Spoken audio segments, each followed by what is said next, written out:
Hi everyone, welcome back or welcome to my channel. I'm so excited for this video today because I have finished my Lisbon dress.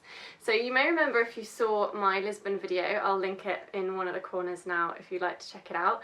But when I went to Lisbon on a long weekend, I bought this lovely kind of tropical fabric here and I've made a dress out of it.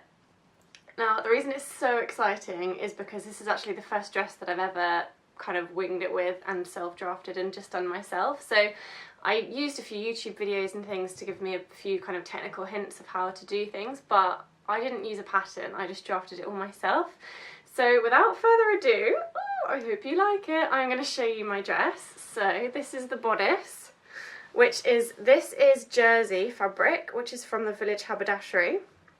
This is the Lisbon fabric, and it goes down and joins a gathered skirt, which is like this, and it's got the nice matching blue lining underneath. And then if I try and turn around, I can show you the bit I'm most excited about, which is the back. I hope you can see, I'll put a few cutaways in as well. But look, it's completely open backed and I'm so excited. The back was inspired actually by a video from With Wendy, because with Wendy, I'll link her in the description box if you've not seen her, definitely check out her videos. She does really good sewing videos, fashion tutorials, it's really, really good. And she made a backless prom dress where she literally threaded some cord through some loops to create a backless effect. And that's what I've done here, and I'm just so happy with it. I think it looks so nice. And I was a bit worried that I'd feel a bit too naked, but actually I'm completely covered here. I don't have any like side boob going on, I'm all nicely tucked in. And yeah, I think it's just, if it couldn't be any more backless, or I would have felt too naked, but it's high-waisted on the skirt, so it really is just my back that's on show. So the inspiration for this dress was, well, it was obviously completely based around this fabric, and I only had 70 centimetres of it because it was ridiculously expensive. So I knew I was limited in what I could make, but I knew I had enough to make a skirt. So that's where the idea of the gathered skirt came from. And I wanted it to be gathered so that it had a bit of body, a bit of movement, and a bit of volume.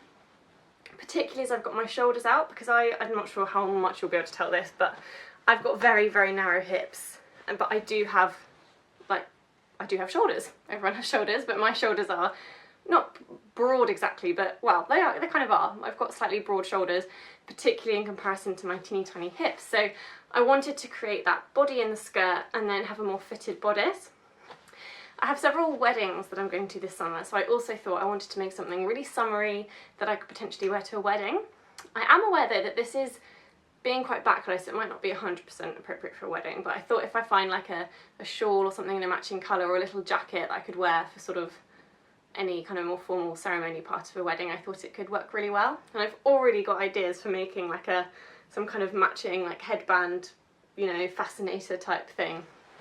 So I will let you know if I ever do that. But yeah, so the gathered skirt was the initial idea, and the gathered skirt was actually really simple to do. I've never made a gathered skirt before, but we literally do just cut out big rectangular fabric, gather it onto some big long stitches, put it all along, and then attach it to the waistband. So that was really simple, and that was really quick. It was the bodice that took quite a bit of time because I did quite a bit of experimenting. I knew I wanted a strip up the middle to sort of tie the two pieces together.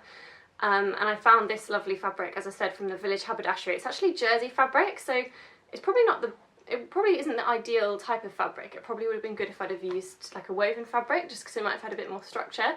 But I was purely focusing on the colour, and this was just the perfect colour to match. And at that time they didn't have any woven fabric that was this exact perfect colour. So jersey it was, and I did use 2 layers of the jersey, and I put a layer of medium weight interfacing in between, so it is actually quite structured. I think it's just about thick enough to kind of hide any, you know, nipple alerts or anything like that, so I think I'm good to go. And it was the straps. The straps were the really tricky bit, and actually I'm happy with the straps, but I wanted to use the actual jersey fabric to create a strap. So I kind of cut a really long piece of it, folded it in and then in again, so that I had all the, like a thin strip of it with the raw edges on the inside. But then when I went to stitch it on my machine, it was so narrow that my machine couldn't actually like feed it through the bit, I don't know what the technical terms are, but the bits on my machine that like pull the fabric through were too wide, too far apart, so I just couldn't. And I think there might be a foot that I could get for my sewing machine to fix that, so if any of you know of a foot that I could get, please do let me know, and because that would be really helpful. So I ended up using ribbon. I ordered this ribbon from, oh hang on, where is it from? I think it's called Crafty Ribbons. I'm just going to check. The ribbon is from a website called Crafty Ribbons, and it comes in these adorable little bags like this. I ordered 2 colours because I wanted to try and get the perfect match. It was delivered really, really quickly. The colours were really accurate in comparison to the photos on the website, which was really good, because sometimes sort of photos online the colour can be a bit distorted. And they had all different widths. So this is 3mm, but they had all the way up to like 20mm, or I don't know, they had a whole spectrum of widths of ribbon, and they genuinely had every colour in the whole rainbow. Whatever colour you're looking for, I reckon they will have a ribbon to match it. So definitely check out Crafty Ribbons if you're after a specific colour of ribbon anytime soon. And yeah, so I actually created the loops to thread the ribbon through from the ribbon in the end as well. So I've got a loop here and here, and then down the side I've got one here and one here on each side. Oh, and also 2 loops just either side of the zip, so I can thread it through at the bottom, tie it in a bow and tuck the bow in. So that's kind of how I've done it up. I'm not sure it was the best idea in the end to use the ribbon for the loops. I hand stitched the loops on because I didn't want like big bulky stitching on show, and I thought I could do it more neatly and discreetly if I hand stitch it. However, my hand stitching obviously is not up to scratch because they're already being like pulled a bit, so I think I'm definitely going to take these loops off, cut some fresh loops, and actually use my machine just to make sure it's a really solid, firm stitch that's not going to like fray or come undone as I wear it, because of course this ribbon is literally all that's holding the bodice up, so I need to be able to do it up nice and tight and not be worried that I'm going to be fraying the ribbon or pulling my stitches undone. So I am going to go back and machine my loops to make sure that it's sturdy. And what I was really inspired by in the With Wendy video was that with just having these loops and a piece of ribbon or a piece of cord or whatever, the dress is actually kind of, you can mix and match and play around with the style. So I've chosen to thread it in crisscross pattern purely because it's what I found to feel the most secure as well as look nice. But I could also, I could thread the ribbon in multiple different patterns to create a different look, so I really like that element to the dress as well. The shape of the bodice I played around with quite a bit. At first I kind of liked the idea of something quite square, like all the way up here, like a square shape. But when it came to actually attaching the ribbon, if the corner was all the way out here, the shape didn't hold, the fabric wasn't firm enough. So I actually took the corner off and took it in a bit to give it a more tapered shape at the top here, and as you can see how the ribbon is pulling, it is creating a slight sort of cowl neck here, like it does sort of gape a little bit. At first I was thinking, how am I going to fix that? But actually I really like this sort of cowl neck detail there. I just like it. I actually think it works quite well. So yeah, I was pleased with that. In terms of the length of the dress, because I want to be able to wear it to weddings and summer parties and things, I did leave it at a fairly modest length, so I'll try and show you. I go on my tippy toes. It's like just above the knee, which for me, I tend to wear my skirts a bit higher, but I thought I want it to be modest, I want it to be elegant, and again I wanted to kind of balance out the I'm half naked when you look at me from the back.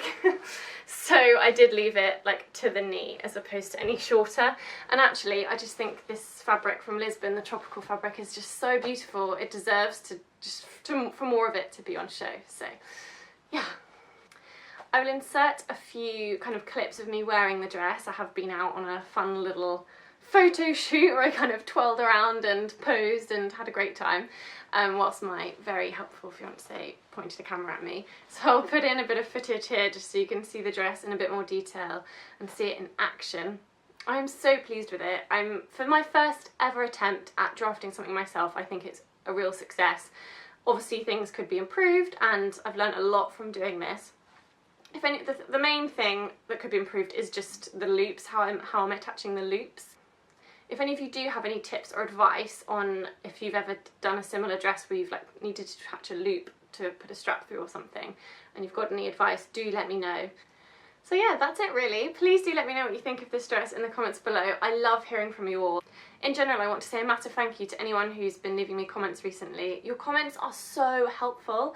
I love so much about the YouTube, blogging, Instagram kind of network of sewers that there's such a wealth of experience amongst everyone, and every time in one of my videos I've said, oh, I'm not sure about this, or I'm not sure if I've done that wrong, or I'm not sure if there's a better way, there's always been tons of people making really helpful suggestions. So thank you so much. It's so helpful.